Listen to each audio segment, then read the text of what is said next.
is brought to you by Head Start Basketball. I think core values are awesome. I think it's great to have that. But I also think in order to really win with people and for me to be able to coach them the way I want to coach them, they need to know where I come from. And they need to know that I'm vulnerable and that I've made mistakes and I'm not perfect. I'm not asking them to be perfect and I'm not perfect. I just want their best every single day. If they give me their best, I'm happy. Caleb South is currently the boys varsity basketball assistant coach at Troy High School in the state of Ohio. He's also the founder of CPS Training, where he has worked with more than 50 D1 and D2 athletes. Caleb previously served as the girls varsity basketball head coach at his alma mater, Bethel High School, where his team won their first league title in 36 years and went 28-19 during his 2 seasons as the head coach. He began his coaching career at Tri-Village High School as a varsity assistant. Caleb scored 1,700 points as a high school player at Bethel High School before injuries cut short his playing career, which led him into coaching. Give with Hoops is the first platform turning basketball analytics into fundraising impact. Every stat tells a story, and now every story drives sponsorship, engagement, and team growth. Programs nationwide are transforming basketball stats into funding power. Learn to use performance data to attract sponsors, engage fans, and raise more with every play. Give with Hoops will help you raise 3 times more money for your program as their stat-based pledges consistently outperform traditional fundraisers. Visit givewithhoops.com/hoop-heads-podcast to learn more and take your fundraising to the next level. Give with Hoops. Hi, this is Brad Cooper, men's basketball head coach at Hartwick College, and you're listening to the Hoop Heads podcast. Coaches, you've got a game plan for your team, but do you have one for your money? That's where Wealth for Coaches comes in.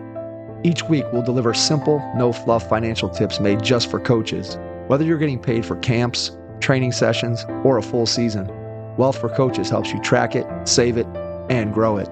It's time to stop guessing and start building. Subscribe now at wealthforcoaches.beehive.com/subscribe and follow us on Twitter at Wealth for Coaches for daily money wins. Your money needs a coach. Start with Wealth for Coaches.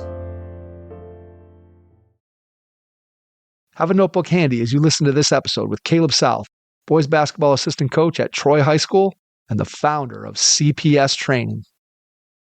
Hello and welcome to the Hoop Heads podcast. It's Mike Klinzing here without my co-host Jason Sunkel, but I am pleased to be joined by Caleb South, boys varsity assistant basketball coach at Troy High School here in the state of Ohio, and from CPS Training. Caleb, welcome to the Hoop Heads pod. Hey, Mike. Thanks for having me. Absolutely. Excited to have you on. Looking forward to diving into all of the interesting things that you've been able to do throughout your basketball life. Let's start by going back in time to when you were a kid. Tell me a little bit about your first experiences with the game of basketball. What made you fall in love with it? What are some of your first memories?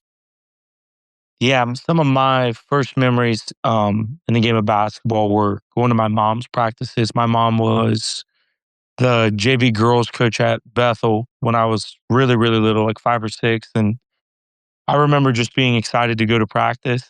I didn't really necessarily know at the time what was being run. There's pictures of me sleeping in the ball rack with the basketballs. But that's when I knew I was hooked to the game. And then from there, I played YMCA, played Upward, and then I got on a really good team when I was in elementary school. Is your mom your biggest influence as far as a coach that had an impact on your career?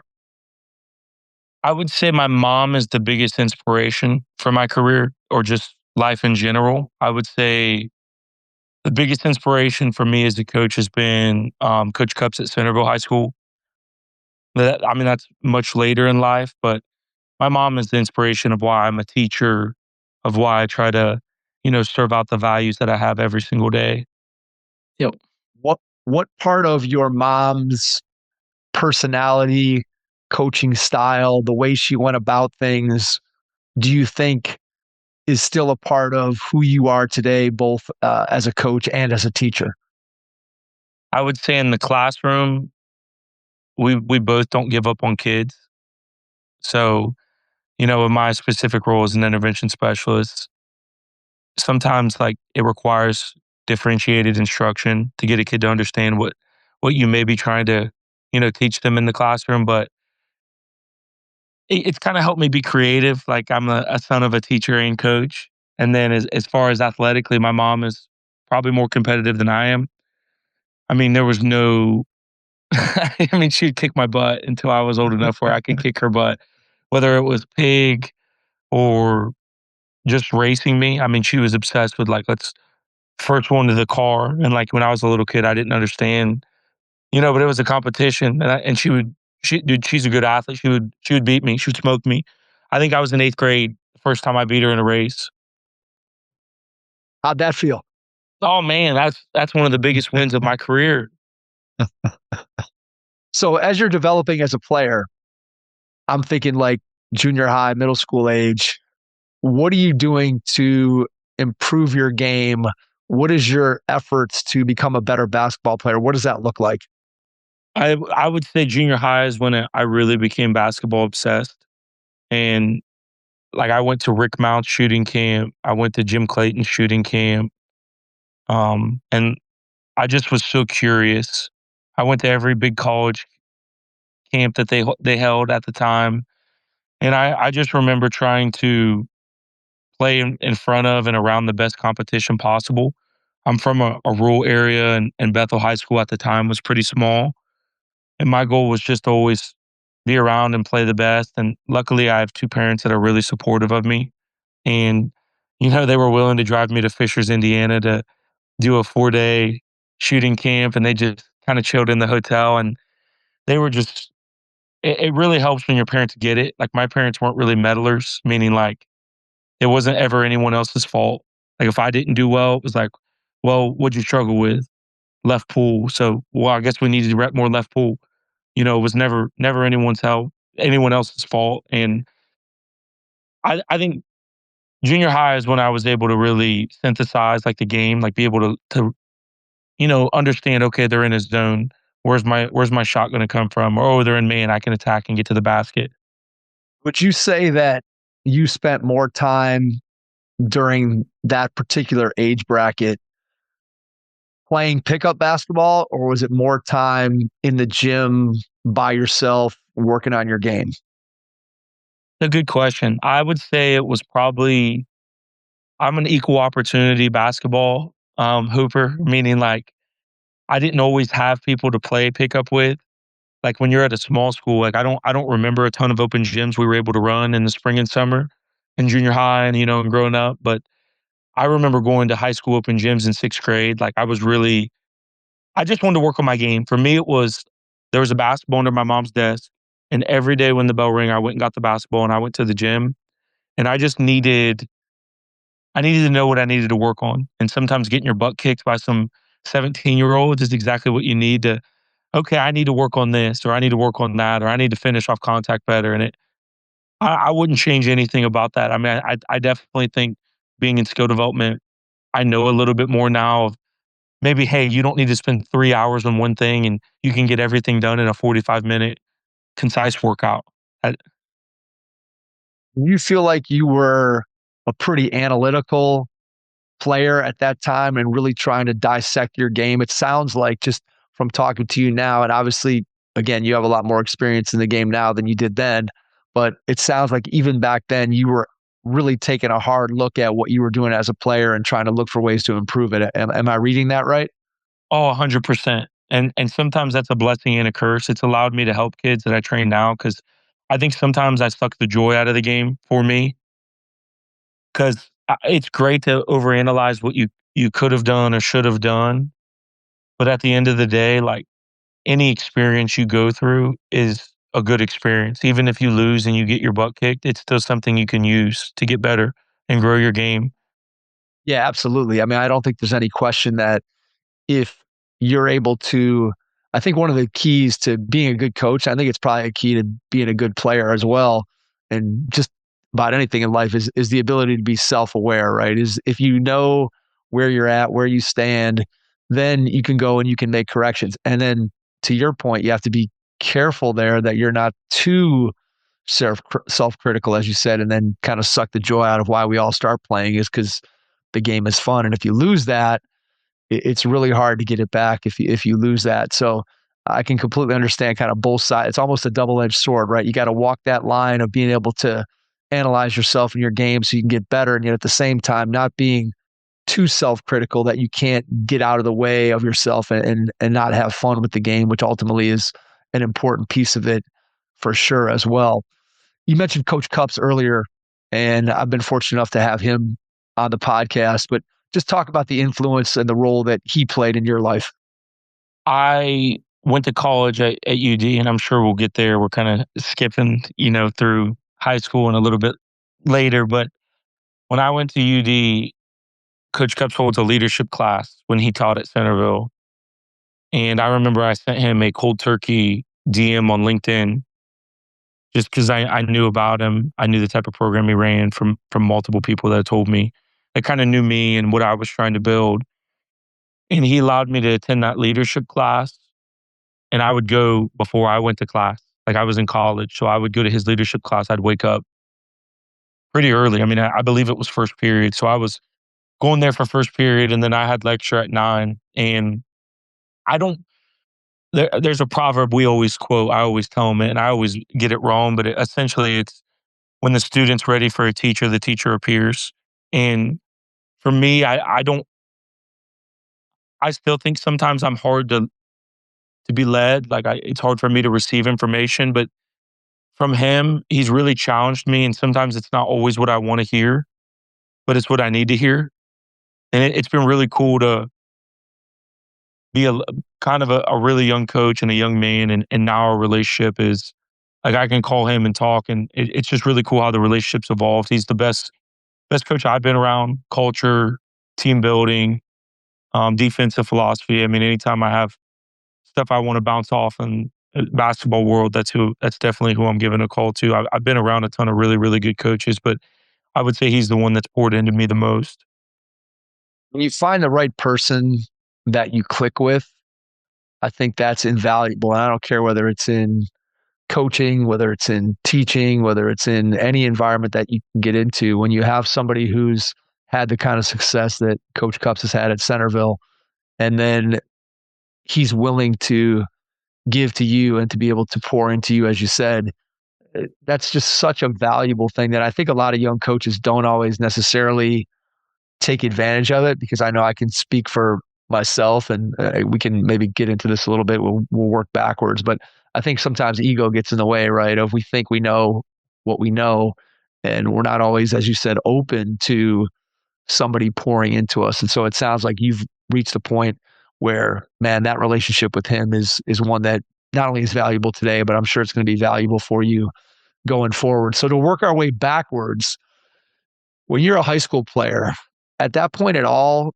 with your ability to analyze your own game and thinking that through, were you at all thinking about at some point getting into coaching, or were you just focused at that point on just trying to be the best player you can be? Because I found that guys either come from one of two camps. Either there's the guy that is 100%, I'm a player, not thinking at all about coaching, and then all of a sudden my playing career ends for whatever reason, and now I'm looking around, I'm like, I got to stay in the game. How can I do that? And then that's when coaching comes. Or you have the other kids that they're like 8 years old, and they're drawing plays on a napkin, and they're trying to coach their friends, and they kind of know in the back of their head that they are going to end up in coaching. So I don't know if either one of those fits you. And obviously you had an injury at some point during your playing career, so you can talk a little bit about that, but just walk me through kind of the genesis of how you get to coaching, or what you were thinking about while you were still playing. I couldn't imagine not having the structure that one, playing basketball provided me, and like just the schedule, the routine. I love practicing every day.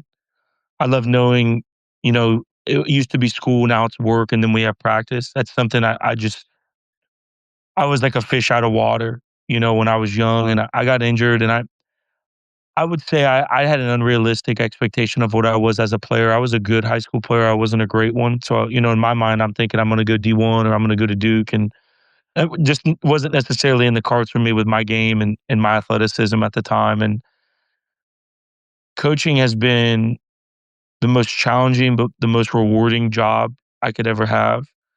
And I always tell people, because people ask me like, teaching and coaching to me are the same. Like if you're a really good teacher, I think you're a really good coach. The difference for me is the relationships you're allowed to build because it's more intimate than in the classroom and intimate in the sense of I'm able to pull our point guard, Aiden Louise to the side at Troy and have a conversation with him. In my classroom, there may be 25, 30 kids. It's a different dynamic. And unless you've coached and taught, you may not understand it, but it's really, really a cool opportunity. And I really couldn't imagine life without it. I couldn't imagine, it's hard for me to fathom doing something else or not living out my values because the whole genesis, like my purpose, my why is just, I want these guys or girls to have a great experience, but I definitely want them to be better people and handle hard better than I did when I was in high school.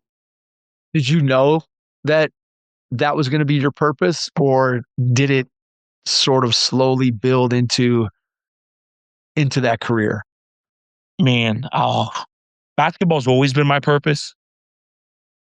I don't think I knew how much I would enjoy coaching to playing because I think it's still hard to turn off the competitive juices as a player. Because for me, I was a process guy. I loved training, lifting, watching tape more so even than the games. Like the games were awesome, but the process is really where you test yourself. Like, man, can I make 30 free throws in a row today?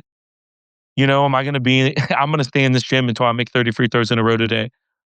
And that's the part I really love. But I found, and I didn't know it at first, but coaching's a lot of the same ways. It's just you're kind of maneuvering so many different factors in playing, in my opinion. It is true that I think when you're a player, you don't necessarily realize all the behind the scenes things that coaches are doing. As you said, you have your hand in so many more aspects. I know when I was playing, Caleb, that I kind of came from the camp of I just wanted to be the best player I could be. I was focused on being a player and trying to maximize my performance and trying to figure out what I could do to help my team win. And I wasn't necessarily at all thinking about, hey, what's my future in the game beyond playing. I can honestly say I don't think I thought about coaching for 1 second while I was still playing. I was completely focused on that. And then when I got done, you start looking around and saying, okay, well, how do I stay involved in the game? And coaching and teaching became the way for me. And I'll never forget when I knew that that was what I was going to do. So I have a business degree from Kent when I graduated, and I was going out and I was doing interviews. And I've told this story on the podcast a couple of times, but I was interviewing for quote unquote real jobs, right? And I had this interview with Nestle, the big food company, and I forget what the job even was. It was some kind of like inside business to business sales job or something. I can't remember exactly, but they offered me the job, and this was in like maybe June.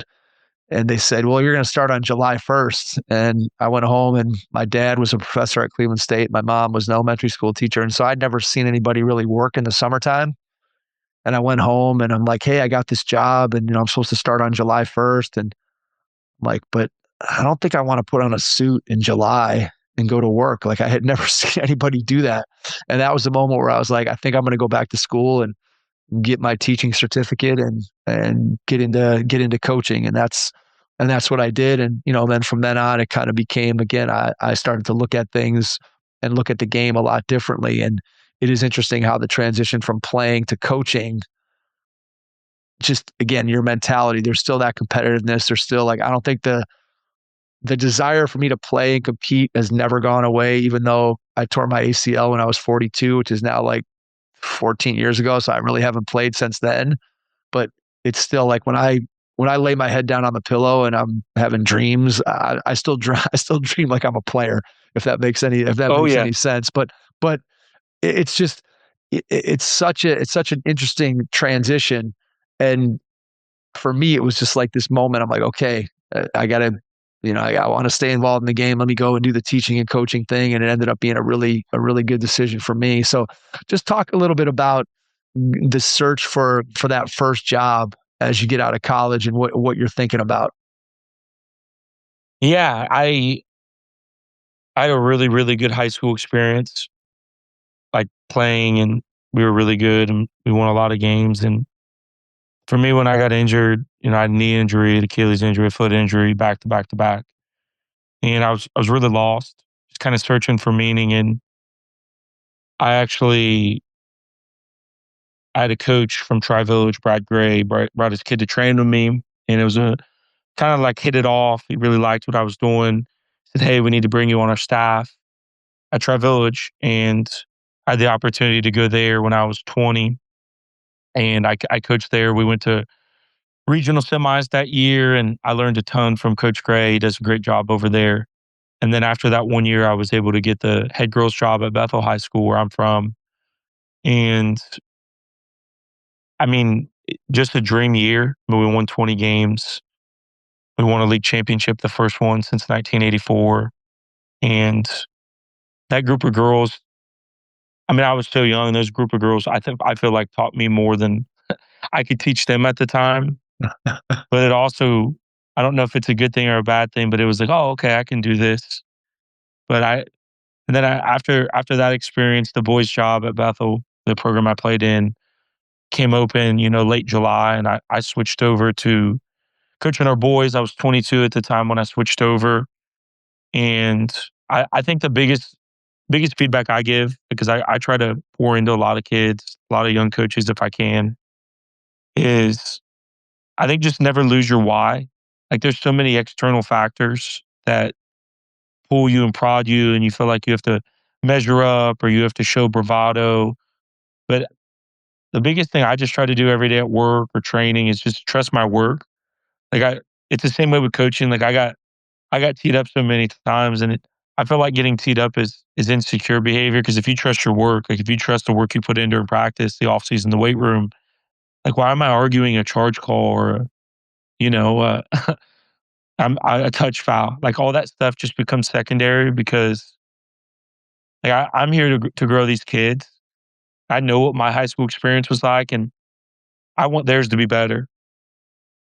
So that's the lens I view things now, and it's been really, really painful, awful tasting medicine for me. But I've been fortunate to have a lot of good mentors. I've one in my life from Centerville also, named Andrew Bokey, and he's been really good for me too. And I think that's one thing I would recommend too for young coaches. I didn't have very many mentors I felt like I could call when I was a head coach at first. And, I'm a junior. I was a junior in college and then a senior in college, being a head coach. And it's a lot to manage and just, it's good to bounce ideas off of people or like, hey, I did this. What should I do? Well, you should apologize. Like it's good to have somebody in your life to tell you what you need to hear and not always what you want to hear. So to go along with that, and how did you put together a staff being so young and trying to find people that could be that sounding board and be the person that you could talk to? Obviously, now you have people that are both inside and outside of your program, but just I think about the network that I have now at age 55 compared to the network that I had when I was 22, and it really doesn't look at all the same. And I wonder that just getting that head coaching job at Bethel and being able to take over a program at such a young age, how'd you put together a staff without really, again, maybe necessarily having as big of a network as somebody who was a little bit older? Yeah, that's a good question. It was so late in the process that actually my girls staff, which my JV girls coach is now the head girls coach at Stebbins. They've been awesome. I mean, she's a rock star. Her name's Autumn Johnson. She actually coached JV boys. She was awesome. I mean, like I always used to call her Mini Becky Hammond. I just felt like she had the temperament. She could coach boys or girls. She does a great job. And then um, my mom obviously helped me. And then I had a guy named Mike Terry who's been around Bethel a long time. I felt like he had the pulse of, our kids, our locker room. We had a good collection of people. I mean, obviously you can't change anything. It was late in the process, but the biggest thing I would change going forward the rest of my career is I want people to challenge me more. Whereas when I was younger, I don't think I could have handled being challenged. I think my ego was so big where it's like, well, I'm the youngest head coach in the state or this or that. When like, hey, grow up, man. Like I think that's the biggest thing I've taken away from that experience is I still catch myself in some situations now, whether it's as a teacher, coach, partner to my girlfriend or son, anything. I just tell myself to grow up a lot. Like, it's not about you. It's a hard realization to come to sometimes. And I do think that what you have to do is kind of what you just described is you kind of have to catch yourself and be introspective, because I think so often as people, right, that we have that tendency, and we all, again, if you've had success in any walk of life, but particularly in athletics, I think there's definitely ego that's involved when you think about yourself as a player, right? You talked about it 15 minutes ago that you were always trying to get out on the floor with the best players that you could find, right? And part of that is just wanting to prove yourself and see where you stand. And you only can do that if you have a healthy ego and a belief in yourself. If you don't, then you're trying to shy away from the opportunity to test yourself against some of the best players. And so I think that it kind of goes hand in hand. And yet at the same point, it does lead to a situation like you described where you kind of think, hey, I know it all. And it's amazing, Caleb, how many coaches I've talked to on the podcast that have a similar experience to what you're describing, in that when they first started, they feel like they know a lot. They feel like they want to control every single aspect of their program, which typically, if you've had success, you attribute it to the things that you do well. And so you want to be able to have your hand in everything. And then as they gain more experience, the number of guys that have told me like, hey, I've been coaching for 20 years, and 20 years ago, I was trying to do everything. I was a maniac, and now I just end up delegating things to my assistant coaches because I hired them because they have expertise and they're good people and they know what they're doing. And that allows me to kind of step back and be the CEO and oversee the entire program, as opposed to just trying to get down into the weeds of every little thing that somebody else who I've hired, who I trust, can handle those things. And it's not always easy to do that. It sounds like that's kind of where you were at the start of your career. Does that accurately describe kind of the situation? Oh, I was probably worse, to be honest with you. I mean, that's a great word sandwich there. But I, you don't know what you don't know. But the biggest thing for me wasn't basketball on the court related. It was more so self-reflection. I mean, really just being able to look back, evaluate a situation, and do what's best for the kids, because we're here for the kids. So me getting teed up or costing my team or reflecting poorly on our program, like the program I love since I was 4 years old, that reflects it affects the kids. It doesn't just affect me. So like just getting out of my own way. And once you accept that, I think it's pretty easy. Like once you accept I like this coaching thing. I think I'm pretty good at it, but I really need to do a better job about it. It can't ever be about me. It has to be about the kids. It's never going to be a conversation the rest of my career. A great realization to come to.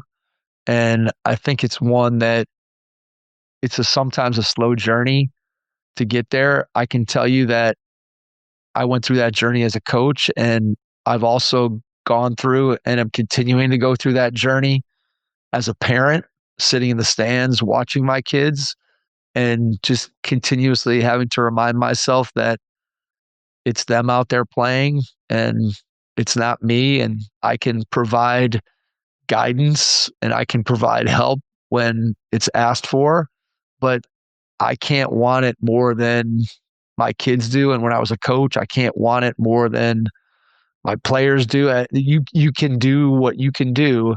And when you do that, eventually, and you sort of realize that it's about the other people and you're there to serve them and give them what they need, then ultimately you create a better experience for them, but you also create a much better and less stressful experience for yourself. And I think that's one of the things that I've really come to realize is that, in the day to day, we all get caught up in the wins, the losses, the performance, the moment to moment, what's happening.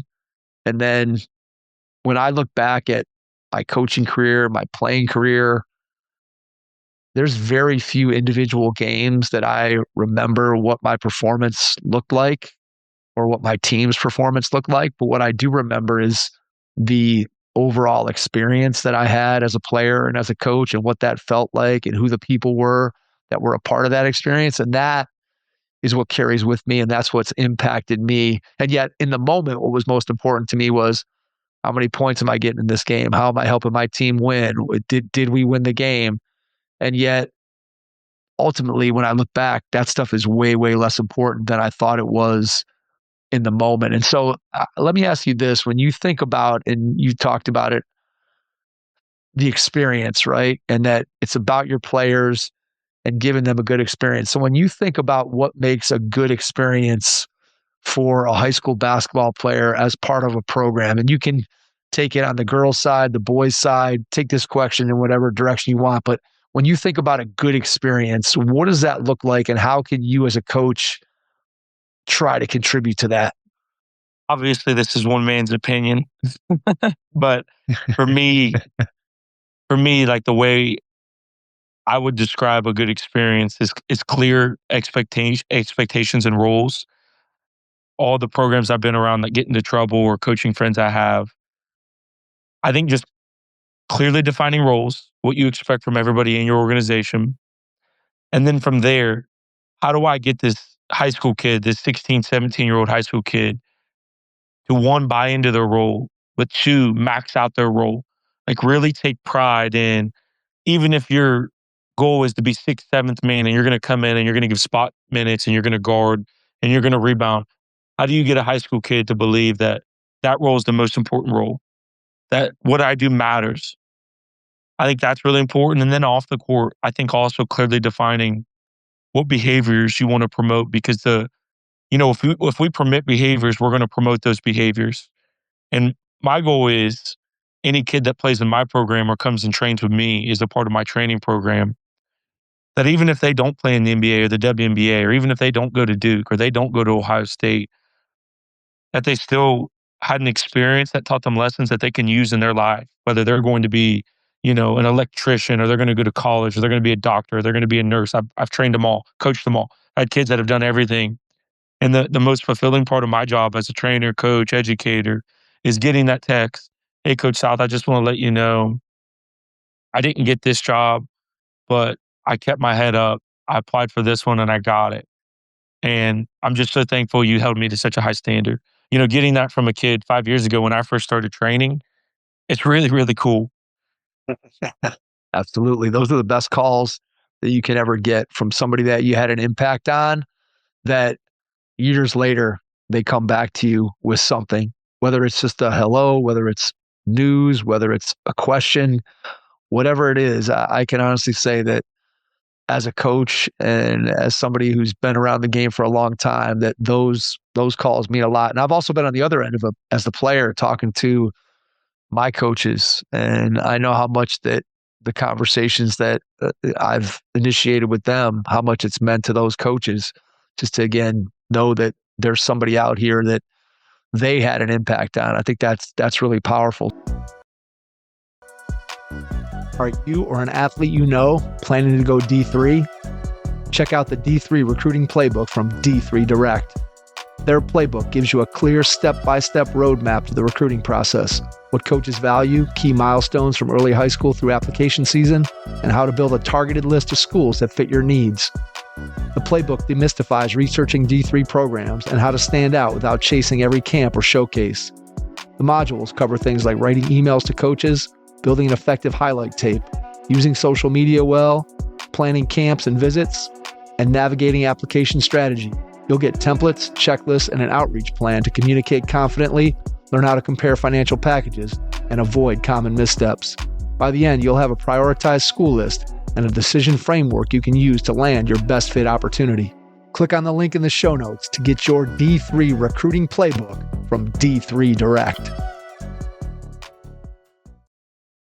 So what does that look like on the ground? Let's take the getting a player to buy into their role piece of it first, and then we can come back to the deeper relationship side and the off the floor kind of thing that you talked about. But talk to me about having honest conversations with players about what their role is and how you get that kid to see that their 6 or 7 minutes off the bench is the most important role on the team. Obviously, that's one of the things that just from talking to coaches at all levels, everybody, I don't want to necessarily say struggles with, but everybody has to figure out, how do I keep my 12th player engaged when I'm just not going to be able to engage them with playing time or the role that they want. So just walk me through how you try to get every kid on your roster to buy into their role. What does that look like? I think coaching them the same way you coach the other kids. Like I think sometimes, and you know, I this is one man's opinion, one man's perspective, but I think sometimes I'm harder on the best players, but everybody's still held to a high standard. I don't think any kid wants to feel like they're pitied or that, oh, he knows I'm not going to play, so I don't get reps or I don't get coached hard or I don't get coached the same way. And then I like giving examples. So I sometimes will deep dive. Like one of my favorite guards ever, because I thought he was really limited athletically, was Bronson Koenig that played for Wisconsin. Those of you that may remember, may not, he hit a big shot against Xavier in the Sweet 16. But I like using examples of like, hey, maybe it's a Josh Murphy on a Troy basketball team. Hey, look up Bronson Canning, watch his YouTube clips. Let me know what you think. And then we touch base tomorrow and he's like, wow, he's a really good step back. Wow, he really reads ball screens really well. Why'd you want me to, look him up, coach?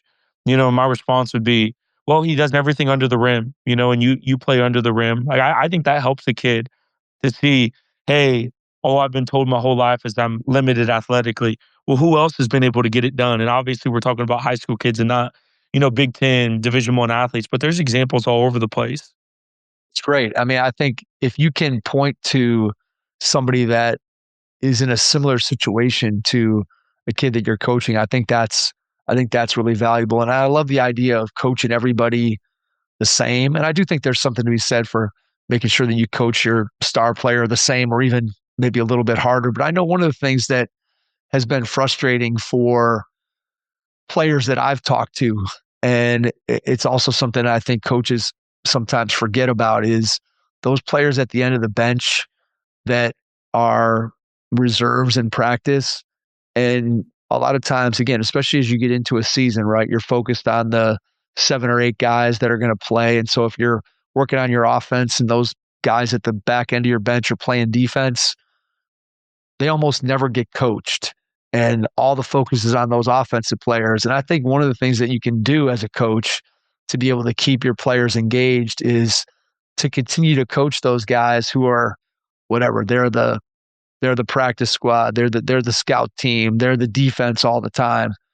And it's really easy for them to start to feel like, what am I even out here doing? No one's watching me. No one says a word to me during an hour and a half of practice. How valuable can I really be when they're not investing in me or coaching me? And I do think that that's a huge piece of it. And is that something that you do with the guys that maybe aren't getting as many minutes as they'd like? And if so, uh, what else might you do in order to try to keep those kids engaged that aren't getting the minutes that they want to get? Yeah, that's a really, really good question. I think we get it right at Troy with our head coach, Marquez. He does a good job of, we'll go ODO periods where, maybe our first team will run an offensive set. Our scout team will get the rebound, throw it in. They're able to run a set. And honestly, there's been a lot of movement. One thing I can appreciate that our head coach does at Troy is you know, if a guy outplays another guy in practice, he'll start the other guy. I think sometimes coaches bury their heads in the sand when it comes to, I think practice still matters. I know a lot of people don't take practice that serious, or they may, hey, we got to only practice this amount or that amount. I'm a big practice guy still. It doesn't always look like running suicides, but I think those guys are still valuable, right? It doesn't matter if I've been a part of teams where a kid that averages 1 point a game wins you a big game, where there's foul trouble or half your team gets sick or a kid gets suspended. And now this guy that maybe you didn't pour into is thrusted into the lineup. Well, if he's already gotten reps and he's comfortable and he's hitting shots in practice, holy smokes, where'd this come from? I've seen that. Yeah, that's a good point. And I think it's something that sometimes it's easy to overlook and think, this kid, we're never going to need him. And maybe, yeah, I want to build that relationship with him off the floor, but he's probably never going to really be able to contribute on the court for us this season. And so it's sometimes easy to overlook that. And I think when you start talking about what kids want, right, there's that idea of, and you mentioned it earlier, that in defining roles, part of that is telling a kid the truth of where they're standing, right? If I'm the 11th man and it doesn't look like there's an opportunity for me to play because I think the coach thinks there's two guys ahead of me that are better, then I want to hear that. I want to know that if I do improve and I do get better and I am outplaying them, that I'm going to get an opportunity. But I also don't want to go into every game with the idea of thinking that, hey, coach told me this game I'm going to play and then I never do. Like, I want to be told the truth of where I stand. I think that's a big part of it. And then the second part of that is if I'm a competitor, I still want to get better and I still want a coach to tell me what I'm doing. I don't want a coach, if I go in and ask the coach, hey, what am I doing? What can I do better? And the coach just says, hey man, you're doing great. Keep up what you're doing. And then I look around, I'm like, I'm the 12th man and I don't get in the game. I don't think I'm doing that great because I want to play. And I think it's always, again, it's something that I think during the course of a season, I think a lot of coaches just forget that those guys that are contributing in the during practice and contributing in other ways other than in the game, on the floor, playing big minutes or contributing big statistically, those other guys play such a huge role in keeping your team camaraderie together and keeping your team focused on what's important and helping those guys who are in the lineup to improve. And if you just ignore them as a coach, it ends up being, in my experience, it ends up being a disaster in a lot of cases. Absolutely. Tell me a little bit about the experience between coaching boys and coaching girls. Do you look at that, or did you experience it in a different way, or do you feel like the approach was pretty similar in terms of how you handled coaching on the girls' side and on the boys' side? A great question. I love this question because it's probably one of the most common questions I get. I loved coaching girls, and everybody's experience is different. Girls, in my opinion, and it's good and bad, but I feel like girls want to do exactly what you tell them to do. So sometimes there's not some nuance on offense. Sometimes it gets choppy. But as far as scheme and being able to scheme defensively, offensively, basketball IQ, the girls I coached were unbelievable and just hunger to be better, teach me, feed me. The athleticism component of it is different. I'm not going to say it's worse or because it's just different. There's no way to really describe it other than it's just different. The way the game's played is just completely different. I think the biggest thing in girls basketball, I was talking to one of my buddies that's a girls basketball coach the other day. I focused on making more layups than the other team and winning the rebounding battle. Those were the two stats I cared about more than anyone. And that obviously it's just my experience and people I've been around. But I really think if you focus on the fundamentals of the game, and someone listening to this would say, "Oh, fundamentals matter in the high school game as well." I agree with you, but the style of game and the pace of play is so different in girls because I would say in our league that I coached in, I think I saw man once, in the 20 however many games. So possessions matter, rebounding matters. It's harder to box out of the zone, I believe. So, we crashed a lot. We capitalized on second chance opportunities. I would say the boys game, the scouting, coaching, everything is a notch up, in my opinion. Just in terms of the scouts you can roll over, what coaches are going to throw at you. I coached both of them the exact same, meaning for me, that looks like I want to build a relationship with these kids, but I want to work harder than anyone because I think hard work is the number one trait a kid can take into anything they do. Doesn't matter if they hate basketball and they play for me one year. man, I've never worked like I did with Coach South. And just showing them. That's why I love sports and either boys or girls basketball, because sometimes you work your butt off, you do everything the right way, and you still lose, and that's life. Sometimes in life, you do everything you're supposed to do, you check all the boxes, and you don't win at the end of the day. The only difference, really, in my opinion, circling back, putting a bow on your question from the boys and the girls game is, I don't think in Ohio the girls game's treated the same as the boys game in terms of the Friday night games. I hated playing on Saturday mornings. I mean, it's tough to get any high school kids ready to play a game on a Saturday morning. But Yep. I think kids are kids in the classroom, on the basketball court. I think if you have high standards, I think if they know where you're coming from, I think if you promote great behaviors in your program, the kids will do anything for you. I think your point about hard work is a great one. And it's one that I think is so valuable when I think about my own experience, both as a player and as a coach. And I think about my experiences that my kids have had. I think about just the people that I've had the good fortune to be able to coach with, that when you put in the hard work and players see that, I think it builds the culture around that, because everybody sees what the head coach or the coaching staff is doing. And they say, man, these guys are putting in X number of hours, and I see them all the time. And anything we do, everybody on the staff is there, and we're getting all this extra time in. And that stuff matters because players ultimately see that. And let's face it today, Caleb, right?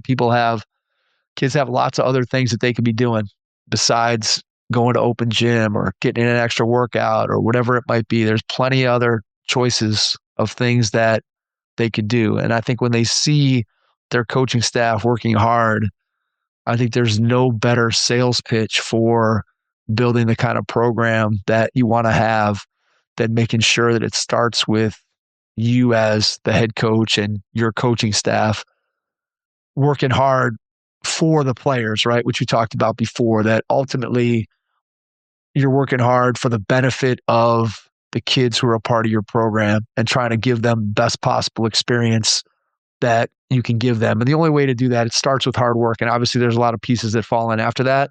But if you start with the hard work piece, I think you end up going in a really good direction with your program. And to go along with that, we've kind of danced around this. So let me just ask you directly, when you talk about building relationships with players, and let's focus on the high school side here for a minute, and then I want to jump over to your training business in just a second. But from a high school coaching perspective, whether as a head coach or an assistant coach, and you've been in both roles, you've been on the boys' side, you've been on the girls' side, when you think about building relationships with the kids in the program, what does that look like? Is it informal? Is it formal? I'm guessing it's probably a mix of both. But when you think about building a relationship with a kid in your program, on your team, what does that look like day to day? For me, I think you have to be very intentional with it, and you have to understand that every group you're around is different. So a lot of that is formal at the beginning, but then what I find is it becomes informal. So like those microaggressions that take place every day, whether it be in your weight room or your practice or your off-season workout, I try to take mental notes of, okay, I think this person's good at this. Like, because some people are naturally really good leaders vocally, some people are really good leaders by example. And then how do we build on that? And then how do we maximize these kids? Like put them in a position to be successful. My belief in any program I'm around, I think everybody's a leader. I try to empower everybody to maintain the standard that we have. Where I see sometimes people get into trouble or, people get caught in the weeds is, oh, well, such and such is the team captain. Well, just because such and such is a team captain doesn't mean their teammates don't hold them accountable or to the standard. We all have to meet the standard. And at times for me, I didn't meet the standard as the head coach, but my punishment for getting a technical was always the same as my kids. God's honest truth. I mean, I would 50 suicides is the punishment I put into place. And when I got teed up, that's what I was doing. So I just, I think kids naturally, at least the kids I've been around, I know everywhere's different, but kids want to know that you care about them genuinely. They don't want it to feel like a puppy mill or a meat factory where it's like next, like, hey, how you doing? Next. They want to genuinely know, hey, man, did I see you score a touchdown on Friday? And kid's not in season. I haven't seen the kid since last basketball season, but I did see him score a touchdown, so I'm going to ask him about it. Or just going out of your way to check on a kid that's going through a hard time. Maybe you notice they're quieter. I think sometimes sometimes it does look like a team building, a culture activity. Oh, we're going to define our core values. Absolutely. I think core values are awesome. I think it's great to have that. But I also think, like, in order to really win with people and for me to be able to coach them the way I want to coach them, they need to know where I come from. And they need to know that I'm vulnerable and that I've made mistakes and I'm not perfect. I'm not asking them to be perfect and I'm not perfect. I just want their best every single day. If they give me their best, I'm happy, even if we lose. That vulnerability piece, I think, is one that is really important, right? Because it's easy to get up on the mountain and preach down at your players and hope that they hold you up in that high esteem and you never make mistakes. And I think about what the coaching profession looked like 30 or 40 years ago when I was coming up as a player. And there was certainly much more of that where you didn't question the coach. The coach really didn't talk about their own life. The coach told you what to do, and you did it blindly. And that was just the way it was. And there was very little of the back and forth and relationship building that you were talking about. Not that there weren't coaches that were doing it, because obviously there were, but I think it was less prevalent back in the day than it certainly is today. And it's one of the things that goes back to what you talked about, getting that phone call, right? Building those relationships, to me, is one of the best parts about getting an opportunity to coach, is the relationships that you can build with your players. And those are relationships that don't just last through a season or through a player's career, but hopefully in many cases last throughout their lifetime. And I think when you look at what makes a successful program, what makes a successful coach, how you have a great experience, it's that, right? It's that there's a genuine human connection between player to player, player to coach. And when you have that, that's really when you're able to have success. And that's when you can build a sustained program that can win year after year after year, where even if you have a down year, you're still having success because you just built this relationship machine and you see what the connections are between people, and people want to be a part of that, right? And I think that really is a key. When you look at the most successful programs, the reason why they're successful is because people want to be a part of them. And I don't care what kind of school, your big school, small school, private school, public school, if they're successful, people want to be a part of it because the experience is a good one. And mostly that comes back to relationships, and then everything else, the winning, all that flows from building the kind of place where people want to be a part of it. And I think that's what ultimately leads to the most success as a high school coach. Let's flip gears and go to the training side of it. Tell me how you got started with training, what that looked like at the beginning, and then at what point did you start to formalize it and really create a business environment for your training? I started training in 2020. I was working at a gym here locally, and a kid from my hometown asked me to train him. Like I said, a pretty good high school player, had scored 1,000 points. I was all state a bunch of times and was missing it. I still had the itch. And it just kind of, man, I don't really know how it's blossomed into the way it has. I mean, I think God's favor certainly has prevailed through it all. Like, even when, I mean, there are guys I did on paper, like, oh, this guy played here, he played there. I didn't. But I take a lot of pride in the relationships and the retention. Those are the two R's I emphasize in my program. Is I don't believe in like the cone setup. I don't believe in the puppy mill. We're going to have 30 kids in a gym. We're going to make the most money possible. I don't think that's how you maximize people. Maybe you maximize your profit that way.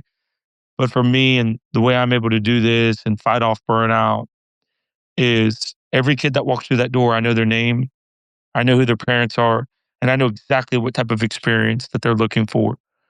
Because all of us want the same things. Sometimes it looks different. Sometimes the developmental track for a kid is different. Because what I mean by that is every kid's ceiling is different. Tim Martin Jr., who I train, that's committed to, Rhode Island, his ceiling may look different than a kid that's just trying to make their varsity team. I've trained both, and both get the same heart from me. I try to work both equally hard. The intentionality and the workout's just different of what we're trying to work on. So I've been really fortunate. I could go on and on about different things, but the biggest thing I would say is I'm fortunate. I've had really, really good people around me that have trusted me, and I've had the opportunity to work with really good kids. And I think in player development and coaching, your name and your reputation is your product. And for me, the product is a lot of the kids I have are dedicated. And the more dedicated you are to doing something, obviously, the better you're going to be. So we have really good shooters. We have kids that I think handle themselves the right way. And a lot of that is I can say, hey guys, when I first started this, I did it this way, do it the opposite. But hey, the process and the work are undefeated. And it's cool to see a lot of kids will text me in season and be like, hey man, I miss it. I miss our high school boys group. I just got a text yesterday. Man, I can't wait for high school boys group. I'm there as soon as the season ends. I said, oh, okay, buddy. We'll just, take a couple weeks, relax a little bit. But that's the kind of culture and I say we because it's, my name's on it and it's my initials and it's my logo. But what the heck am I without the kids that believe in me to work with me and trust me with their game? No doubt about that, right? I think that, as you said, the relationship, and it goes back to what you talked about in terms of being a high school coach, that you have to put your ego to the side and realize that it's about your players and what you're able to create for them. So when you're working with a kid, and as you said, you get to know the kid, you get to know their parents, you get to know their game. What's the prep like for you when you're working with a kid and they're coming in for a workout? And again, we could talk about maybe for the first time working with a kid, somebody who's a new client. And then obviously it's probably a little bit different for a kid that you've worked with and their game a little bit better. But just describe for me the prep that goes into preparing for a session with one of your players. I treat it like my favorite player, Kobe Bean Bryant, hit me a text at 4 a.m. and wanted to train. I mean, I love tape. It's easier with a high school kid because they can send me, I can ask them, hey, I don't like highlights. I don't want any highlights. I hate highlights. But if I'm able to watch a half of a game of a kid or even a quarter, hey man, where'd you struggle? A kid texted me last week. Hey South, when you look at this game, I struggled. What quarter? And I'm able to go in and see, oh, he's getting bumped off a spot here, right? Like his first step on his rip, you know, he's going too wide. Defender's using that space against him, going parallel with him.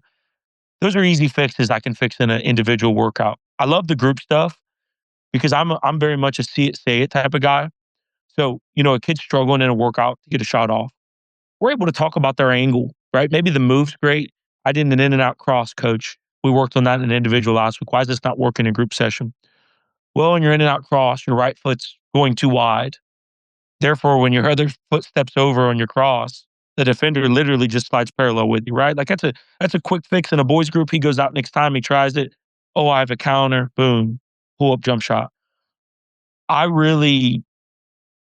I've really changed and I think evolved is I think a lot of times trainers, and I hate that word, but I'm a coach regardless. Basketball coach doesn't matter. In the classroom doesn't matter.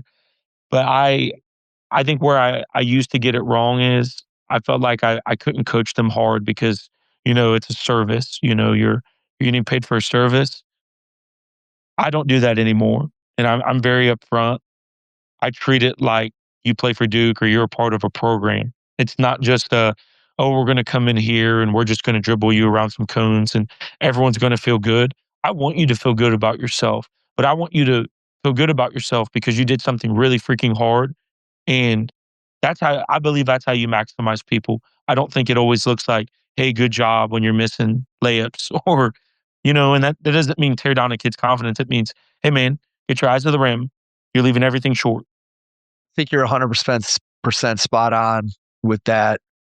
And I think one of the things that trainers struggle with too, that I hear when I talk to people, is that you have to have the right clientele who wants to be coached in that way.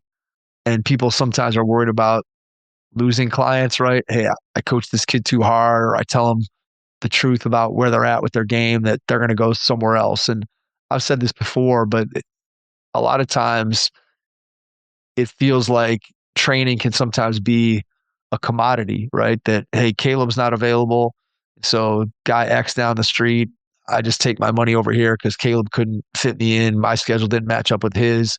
And I would sometimes, I know when I was doing it, get frustrated with that aspect of it, that there were times where, and I wasn't doing it full time by any stretch of the imagination, so my schedule was pretty limited.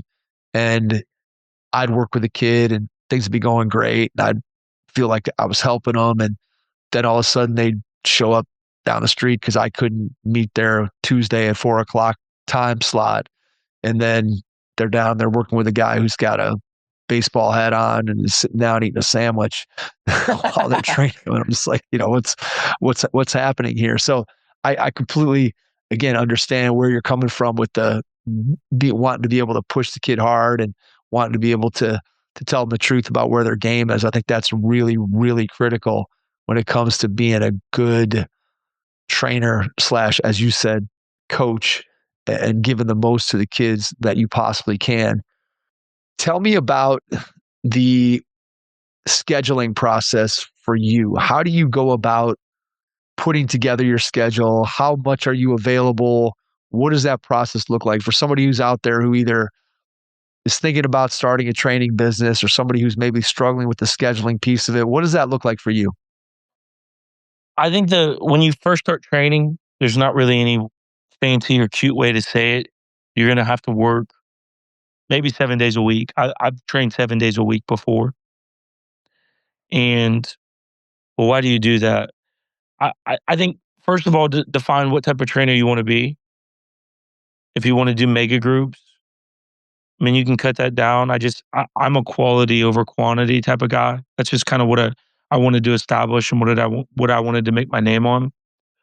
I think as you continue going on in the process, I think you need to listen to your consumers. So reaching out to clients you've had I mean, this senior class I've had most of these boys since they were in, some of them 5th, 6th grade. So I know the parents well, and just saying, hey, what'd you like last year with scheduling or booking? What didn't you like? And they're able to give me feedback that I can take and I can actually use. It's not some random person. Like, I don't care what Jim Bob Cooter down the street says on a Facebook, about my schedule or my website. I care really about those people that have been with me, that have kind of been through the highs, been through the lows. And then I think once you establish your name, it gets easier because you can be more selective.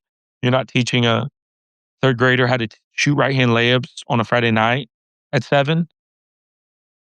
But I think that all those experiences you go through put you in position to be in position. I wouldn't be in the position I am, and I wouldn't have the gratitude for where I'm at, because I'm not where I want to be, but the perspective I have, I'm so thankful. I've had nights where there's one person that shows up, and now we have nights where there's 30 to 40 across 4 groups. And I never forget that because, a couple years ago, I was literally the guy just, it was really cheap and I was available. And now it's blossomed into something where I work with really, really, really good basketball players. I work with even better humans. The kids and the culture we've cultivated with the kids that train with me, I always get the right kids. I think if you do it right, you end up attracting the right type of player that fits with what you're trying to do. And when you do that, it makes it a lot more fun for you as the coach and also for the players when there's that synergy that you talked about a little while ago. From a business standpoint, what's the most challenging part of running a training business? Forget about the basketball side of it for a second, but just talk to me about the business side, managing the website, managing the scheduling, managing the money, just the marketing, all the things that go into running the business side of it. What's the most challenging part for you? Taxes. I think there's a lot of people that are going to listen to this. They'll nod their head yes. I think the hard thing I'm a teacher. A lot of people that listen to this are probably teachers. You get money pulled out of every paycheck. Teaching it, they make it pretty easy on us. Coaching the same, your stipend. I think the hard part you have to learn when you're training is it's so seasonal. Training, I always compare it to owning a asphalt business or a lawn care company. I think that is the best comparison for basketball training, for football training, for anything, because it's feast or famine. There's no in between. There's no in between. If it's the off season, you're as busy as you could possibly be. When the season starts, it's like, holy smokes, am I going to have a training business when the spring starts again? So I think it's just understanding that when you first get started, you panic. You're like, why is no one training with me? And it's like, man, you're in season. A lot of these kids don't want to go 7 days a week, even if they're D1 athletes. I'm still available. I still do train on Sunday mornings. It's really cool to train on Sunday mornings. Besides that, I think the schedule, I would say taxes and then the schedule. The schedule for me is very difficult as I get older. Um, it's really hard for me not to be home with my girlfriend or to not be available to go to family events.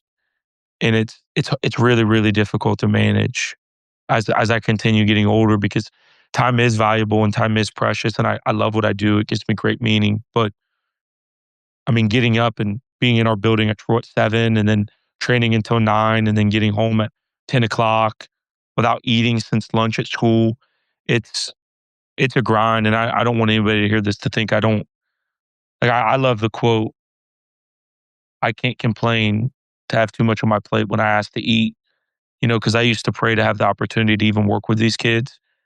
But the schedule does make it difficult. Makes you age like a banana. I will say that is very true, especially when you are working a full-time job and teaching and being with kids all day and then leaving your teaching job and going and training is definitely something that it takes a concerted effort to maintain the same level of enthusiasm at the end of your training hours that you had at the beginning. And I know that was something that I was really conscious of when I was doing a lot of training is if I'm going to do 3 hours of training or I'm going to do 4 hours of training, that last hour, I had to really, really push myself to be focused and bring just as much enthusiasm and energy to that last kid or that last session as I did to the first one. And that, as you said, is not always, it's not always easy to do. And you have to be really intentional about it for sure, or it can get away from you. Do you have an accountant? Speaking of taxes, you got an accountant yet, or are you doing your own taxes still?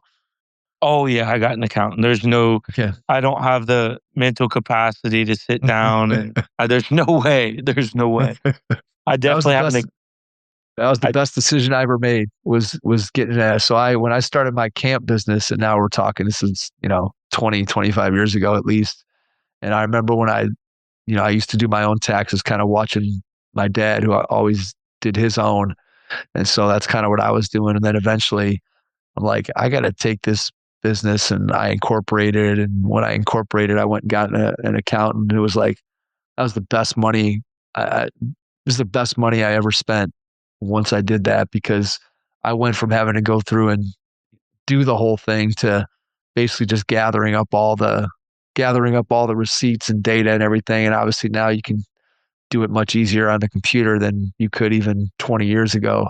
And yeah, it's the best. The accountant's the best money I ever spent. So let's boil it down here, Caleb. If you have a basketball business and you're listening to this podcast and you don't have an accountant, well, that's what you want to make sure you do is get an accountant, because it's going to make your life. Yeah, it's going to make your job a lot easier for sure. There's no question about that. So when you got started with the training piece of it. Did you know right away that it was something that you were going to try to build out? Did you love it right away? Oh my gosh, yes. I it was like every workout I did as a player, I was able to do it now. And I mean, I made no money when I first started. I didn't know anything about pricing. I didn't know how to look up what's worth this. I mean, I was so slow to raise my prices because I would work for free. I used to work events for OGBR, other organizations that were pretty big just to get my feet wet. I wanted to be around the game and learn and soak up as much as I could. And I mean, training for me has just it's been unbelievable. It's been an unbelievable thing. It's a lot of people ask me like, "Oh, how do you do the schedule? How are you able to maintain the schedule that you have?" And my answer to that is a lot of times it's my escape. Where some people need to go to the gym to work out.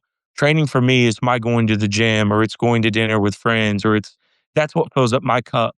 I mean, a lot of these boys and girls I've had since they were in elementary school and, having a high school girls group or a high school boys group or my college group in the summer. It's awesome. It's like a little mini family reunion. Yeah, absolutely. I think when you get to know those kids, right? It's just whether you know them through high school or you know them through your training business, the relationships, and it speaks to sort of the full circle of our conversation, right? When you're a young coach and your ego's involved and you're thinking about winning and losing and you're going crazy on officials and you think it's all about you. And then you eventually come to the realization that you have to make some changes to make it about your players. And I don't care whether that's high school, I don't care whether that's training, it really doesn't matter. If you're pouring into the kids that are in front of you, you're going to end up doing good things for those kids. And, we talked about a lot of other qualities in terms of the hard work and building the relationships and just understanding what it is, putting in the time to watch film and putting in the time to grow your craft as a coach. All that stuff is hugely, hugely important. And when you do all that, you end up in a good place. And the kids that are underneath your tutelage get an opportunity to have a great experience, which has kind of been the theme that's running throughout our pod. So before we get out here, Caleb, I want to give you a chance to answer a final two-part question. So part one of the question is, when you look ahead over the next year or two, what do you see as being your biggest challenge? And you could take that on the high school side, the training side, you could combine them together, but your biggest challenge. And then the second part of the question, your biggest joy. So when you think about what you get to do every morning, you get up out of bed, you're excited to get into your work day, what brings you the most joy? So your biggest challenge and then your biggest joy. I would say my biggest challenge going forward is making sure my messaging comes across the way I intend it to. I think that's the biggest thing I've struggled with. I think my heart's always been in the right place, but the way you present your message or the way you present your idea, whether it's to an admin, to a team, to a ref, to a player, to a training client, I think being really, really intentional with your messaging, like not being so absolute. Like I still am one of those guys that I struggle with just speaking in absolutes. Like, oh my gosh, we give up a backdoor layup. Why can't we guard today? Like Yeah. that's kind of my mentality in a game. And it's something I know and I'm actively working on or at home. Like, I'm taking a dish out of the dishwasher, it falls and it breaks. Oh my gosh, how can I be so stupid? This is the worst day ever. Like just trying to be more consistent with my messaging. And even if I have to tell someone something, like if someone's not playing super hard, instead of just saying like, hey, play harder, or man, you're not playing hard, be more intentional. Like, Yep. is that your best? Are you giving me your best? So same message. I think one of them just comes off the correct way. And then I think my biggest joy is I love the opportunity to work with kids. It's something I don't take for granted, whether it be in the classroom, whether it be coaching, whether it be training. I'm doing exactly what I want to do every single day. Like even the long nights when I train super, super long, I'm doing exactly what I want to do. Like my cup is overflowing. The true joy I think in is the journey. When I first became a head coach, I was so focused on wins and losses like anybody else.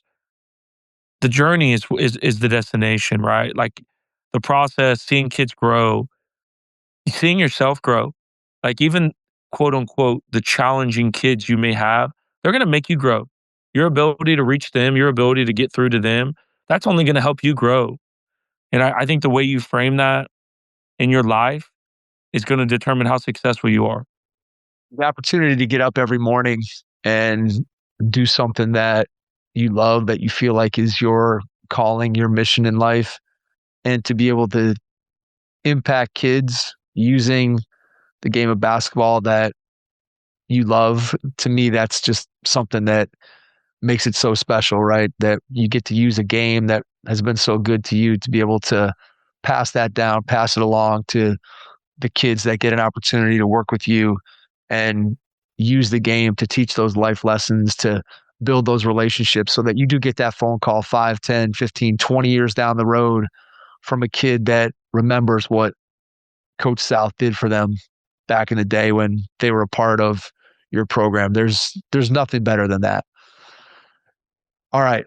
I want to give you a chance to share. How can people connect with you, find out more about what you're doing, reach out to you, share email, website, social media, whatever you feel comfortable with? And then after you do that, I'll jump back in and wrap things up. Yeah, I mean, I'm available on all socials. Caleb South, my name, and then my training business is CPS Training. Do a lot of stuff out of Centerville, Xenia, Troy. So I think the biggest thing I would want to convey to everybody is, I think a lot of time, especially us men, I think we struggle sometimes reaching out for help or seeking mentorship. And I'm always available, email, call, text. Just my way isn't the correct way. I don't have all the answers. If you asked me a couple of years ago, I probably would have told you I had all the answers, but I do not have all the answers. But I'm willing to share my experience and share my testimony, because I've tried to turn every test into a testimony that I can speak to and allow kids to learn from me. Caleb, I cannot thank you enough for taking the time out of your schedule tonight to join us. Really appreciate it. And to everyone out there, thanks for listening. And we will catch you on our next episode. Thanks. Your first impression is everything when applying for a new coaching job. A professional coaching portfolio is the tool that highlights your coaching achievements and philosophies, and most of all, helps separate you and your abilities from the other applicants. The Coaching Portfolio Guide is an instructional, membership-based website that helps you develop a personalized portfolio. Each section of the Portfolio Guide provides detailed instructions on how to organize your portfolio in a professional manner. The guide also provides sample documents for each section of your portfolio that you can copy, modify, and add to your personal portfolio. As a Hoopheads Pod listener, you can get your Coaching Portfolio Guide for just $25. Visit coachingportfolioguide.com/hoopheads to learn more. Thanks for listening to the Hoopheads podcast, presented by Head Start Basketball.